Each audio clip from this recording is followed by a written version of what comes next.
Ladies and gentlemen, welcome back to another video by yours truly. Yes, and yes. Honkai Star Rail officially crosses the billion dollar mark in the span of 8 to 9 months after its release, which I find very impressive. The PS5 console version hasn't even arrived yet. Comes out on October 10th. The other thing that's incredible about this is the fact that Honkai Star Rail is a turn-based game, as I've mentioned before. Many gamers out there, as soon as they hear turn-based, they're like, nah, I'm good. You know what I mean? So it's already restricted just from being a turn-based game, and still it's crushing it. Call it what you will, Genshin Impact's hype, whatever you want it, the Honkai Impact fan base carrying it. End of the day, facts remain, game is performing tremendously well. And I think this is a huge testament to its player base being relatively pleased for the most part with the dynamic and overall progression of Honkai Star Rail. So let's get into all the metrics. Century Tower put out an update. Honkai Star Rail reclaimed its throne. We're going to look at that. We're also going to go over the specifics of what revenue is coming from with regards to PC, China revenue, overseas revenue. Since the game's from China, overseas is going to be us, the United States, and pretty much everywhere that isn't China. So keep that in mind as well. But yeah, let's go ahead and take a look at a couple of things here. Starting off with the specifics, Honkai Star Rail revenue until August. I think this actually includes September. I don't know who was typing some of this, but I did a little bit of numbers. You know me, I'm a math guy. Did a couple of numbers, added them up with Century Tower numbers. I looked at a percentage down here, which says 41.1% is China making up of the revenue up here. But when you actually do 516 million and put it into this, you come out that it's about 47%. I don't know. Some of these little numbers are just a little bit off from what I'm looking at right here in this page. But yeah, anyways, let's get into it. Honkai Star Rail overseas mobile revenue. Again, this isn't China. This is United States, Japan, South Korea, and other countries it's available in, I surmise. Honkai Star Rail overseas mobile revenue, $300 million. But China only, $516.5 million. And then finally, Honkai Star Rail PC revenue, $272.6 million. So as you can see, these two revenues combined are beating out China, but China alone, god damn it, boy, they be spending some money on these goddamn Hoyoverse games. Of course they do. Honestly, I want to say this is the first time I've ever seen a website supply the actual specifics, which was really cool. But we all know in the first month of May, Honkai Star Rail generated over 100 million, but I never really saw a definitive number. Where here it says they made 116 million in revenue. And I did correlate this back to the Honkai Star Rail China only market, and I saw that Sela made 41 million from China. So 41 million from China, and then I look at this and they made 116 million in that month of May. Goes to show you that the global spending is 116 minus that 41 that she brought in. So that was a very interesting variable there. Now, Century Tower, as I said before, Honkai Star Rail reclaims its throne. It's back to being #1 gacha game selling out of the all of the mobile gacha games available. Some other gacha game named Uma Musume, which I imagine some of you guys are probably big fans of it, and will provide details down below as to why the hell this game is performing so well. It's #2, and Genshin Impact is #2 as well. They literally both have $36 million. So maybe they're maybe the Century Tower people troll Genshin Impact stands like I do, and they just put them #3 just because why not, right? No, I'm just kidding. They don't really have a choice.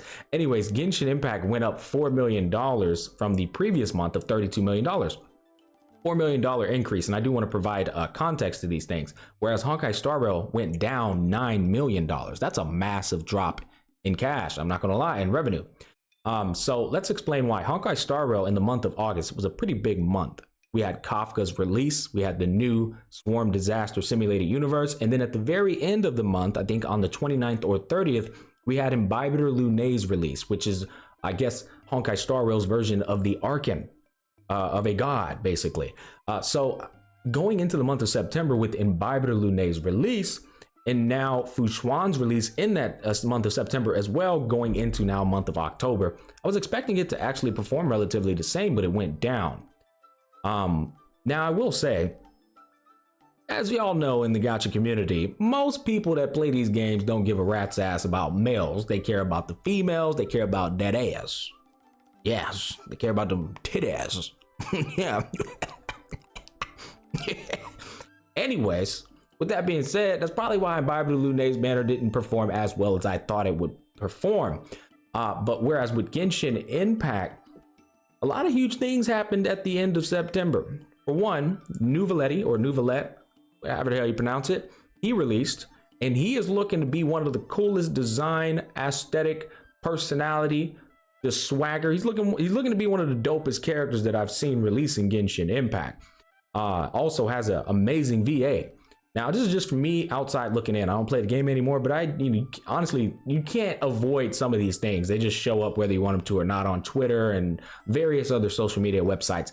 Regardless, Nuvoleti, I look at as somebody like on a Zhongli caliber level. I was expecting this man to actually pop off, right? If you were to put the new region into context, him and Farina, I'm looking at as the most popular characters to pick up. But I guess maybe you can apply that same male concept to everyone else that's playing Genshin Impact. Maybe the sales aren't going as well because he's a male. Who the hell knows? But I took a look at Genshin's revenue. I came down here and I saw my brother was actually in the back with Amber. That's crazy. He's only at 6 million. Now, granted, he has a large amount of time still left. Not a large, but he has a good degree of time left. His banner ends on I believe the 7th. Let's go ahead and look that up. Yeah, so his banner started on the 27th of September. It ends on October 17th, which is about 14 days away. So when we come back over here and take a look at my man's sales, looking at 6 million in 14 days, I'll give him another 6 million at best. Maybe he'll be right here next to Hu Tao.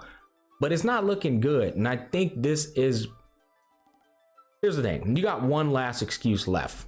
The last excuse is we're saving up for Farina. We'll see what happens there. But this is what I want to just lay some things out here. Anniversary rewards was already, they came by. September 27th was also the same day that they got a top-up bonus. Top-up. That's huge for revenue. Right, you get double the primo gems when you spend your money. This guy, one of the dopest characters in the region, hands down. We are essentially just going to give the absolute most peak benefit of the doubt and say that next month is going to be the month, and it has to be the month. Anniversary, bonus, Arkin, Nuvolette going into this month, October, right now. If Genshin Impact does not hit this #1 spot after the month of October, and I mean, shouldn't even come close, I think it's safe to say it's finally starting to go down that damn hill. Whether you want to admit it or not, that is going to be the undeniable truth. If it does hit #1, it's expected. It really is, guys. What do you want me to say? It's absolutely expected. Now, I want to look at a couple of things here because this is important. When I go and look at Honkai Star Rail, and I look at all the banners that have come out thus far, it's actually very impressive, the revenue that they've been bringing in comparison to the China market for Genshin Impact. I looked at Scylla, for instance, 41. Now, an anchor character always has very strong sell value, but still, 41 million from Scylla. And then I looked at every single banner that has ever released in the entirety of Genshin Impact's accessibility. And the only banner that ever beats Scylla is Hu Tao and Yelan's second and first reruns, sitting at 46 million. Every single other banner lost to Scylla. That's insane. That's honestly speaking a lot of volumes, because it's saying even in the best of the months of Genshin Impact's entire tenure, and it's had some crazy months, they still couldn't beat out the Scylla banner, which is wild. Now, what I will say is the only banner that beat Scylla is a banner that had 2 whole characters, and not just any 2 whole characters. Yelan's the most popular broken character, or one of them. One of the most broken characters in the game. Very prevalent, very popular, very sexy. Hu Tao, we already know that. yeah, you know them Hu Tao, man. It's crazy about some Hu Tao. So that's not even a fair comparison, you know? Now, the other thing I want you to take into consideration is Silverwolf and Jing Yuan, 23 million, and Bible Lunai, 21 million. You take these 3 right here, and this is just their first time being released. They've beaten out pretty much every single character that's a standalone apart from the Raiden Shogun and Venti. Sorry, Raiden Shogun and Venti. Those are the only 2 that they didn't beat out. 2 Arkans, mind you. And when you go ahead and look at everybody else, they've beat out a lot of double rerun banners. They've beat out Venti, Ayaka, Zhongli, Ganyu, Yai, Miko, Ito, Tartaglia, Xiao, Eula, Hu Tao, Albedo's first releases, Kazuha, Kaching. Oh yeah, Kaching. Nobody care about that. But you know what I'm trying to say here is Honkai Star Rail has absolutely been crushing it. That's just the facts. I go cap. Now you can make the argument that they're riding Genshin Impact's coattail and they wouldn't be nothing about without Genshin and Honkai, whatever the case may be. Tell yourself whatever helps you sleep better at night. Just know facts are the facts. Honkai is out here crushing it, and the only excuse that Genshin fans have left here is that Farina is going to carry them. But I'm gonna keep it a buck based on Nouvelette's performance. I don't know. I'm gonna go ahead and guesstimate, and we can come back to this when we do the next revenue update after the month of October. I'm gonna go ahead and bet that Farina is probably at best gonna be somewhere around here. He's probably gonna be right here next to Klee. We'll come back. If I'm wrong, I will happily admit it. But you know what? I ain't wrong often, goddamn it. I'm a smart motherfucker, so we'll see what happens. Based on everything that I've been seeing, the context provided, I think Genshin Impact is finally starting to die down. I'm not gonna say it's dying, but it's definitely coming off that hill, coming down to taste a good old piece of that humble pie, bucko. There's more things I want to talk about with you guys though. Basically, another metric that just goes to assure that what I'm saying isn't wrong, and it's pretty evident. I mean, they're still crushing it. Apart from them literally losing like 70% of the money they used to make, they're still in the top 3 of the gacha genre, which is absolutely insane. But 2022, they made 1.9 billion. In 2021, they made 1.8 billion dollars for the span of the entire year. And this is just iOS and Android revenue. Okay, so I don't even think this is including PC and console. But when we take that iOS Android revenue, that's actually huge because Sensori Tower only pertains to iOS and mobile revenue is what I'm trying to say. Sensori Tower only pertains to mobile revenue too. So this is actually huge because we can do some math and draw some things from this. So 1.9 billion over the span of 12 months on average, just so you know, is $158 million on a month by month basis. So every single month they're bringing in $158 million worldwide, including China, in iOS and Android revenue. Now, we already did a little statistic here saying that China accounts for about 47% of that revenue. So we can take 47% away from that 1.9 billion and we'll be left with about $1.1 billion. We can actually take that. I know I'm geeking out, getting all math nerdy on you guys, but we can take that $1.1 billion divided by 12. And what we're going to come up with is $91 million per month. That is essentially what Genshin Impact used to bring in on a month by month basis before year 2023. So when I come back here and we see that Genshin Impact is sitting at $36 million globally, not China, just globally, using the math we just used off of very reliable sources, we can imply that 91 million down to 36 million that's significant, guys. I don't know how else to say it. That's a significant drop off. And you know what? Let's scroll all the way down. Okay, here's the beginning of the year, January 2023 and December. Look what Genshin Impact was doing at the beginning of the year. $63 million in January, $68 million in December. We scroll up, we go to February, $67 million in February, $62 million in January. Now, let's scroll up some more. Go into the month of March. Whoa, it went down from February to March, $20 million drop, 47 million. Finally, month of April, maintained stability. We're looking at now where we at. We're looking at 48 million and 47 million, maintains stability. But Honkai Star Rail releases in the month of April with 20 million. And I believe its release in the month of April was April 26th. So very end of the month, it brought in $20 million. And then the next month, Honkai Star Rail makes 81 million and Genshin Impact falls off a cliff again and goes down to 34 million. Just from these numbers alone, I think we can extrapolate pretty easily that a big chunk of the Genshin Impact audience left over to Honkai Star Rail.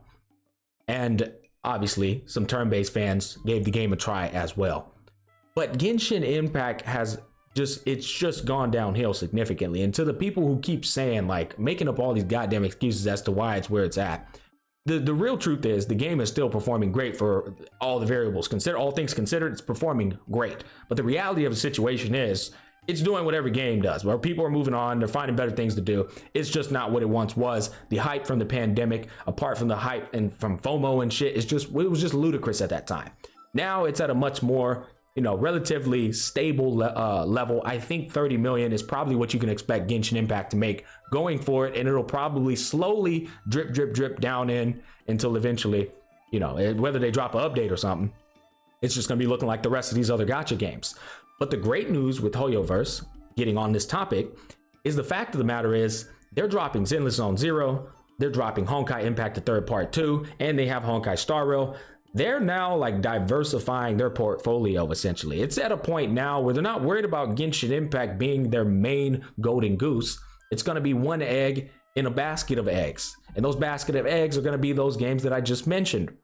So people are just like sitting here expecting Genshin to still stay at the top and reign supreme. That shit ain't happening no more, fella. It's a dumbass thing to do too, to rely on one game to carry your whole entire business when you're already at the top.